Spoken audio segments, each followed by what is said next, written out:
Effective reading during your course, you will do a lot of reading.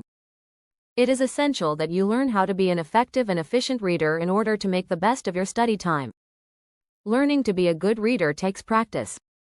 You need to develop different strategies or methods of reading. Skimming. Sometimes you will read just to get a general idea of a text. This is skim reading. First, identify your reason for reading, for example, to decide whether an article meets your needs, or perhaps to understand a writer's attitude. To do this, read the text very quickly. Don't worry about reading and understanding everything. Instead, look particularly at the first and last paragraphs and the first and last sentences of paragraphs. These often summarize the main points. Scanning. Sometimes you will read quickly to find particular pieces of information, for example, a statistic, a date, a person's name, or the name of a place.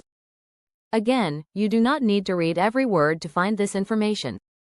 Instead, scan the text using a finger or a pencil to move quickly through the words. You could time yourself to see how long it takes you to find the information. Always try to improve your speed.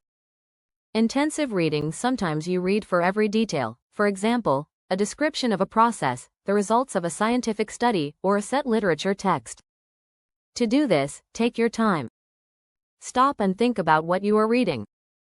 Have you understood the text? You may need to read the text more than once, in order to make notes or highlight important points for future reference. This is called intensive reading or study reading. Extensive reading. Sometimes you will read for pleasure, perhaps as extra research, or purely for interest. You may concentrate, but you don't have to worry about detail. This is extensive reading. We do not always read the same kinds of texts in the same way, and we often use more than one method of reading for a single text. Your reason for reading will help you decide how to read.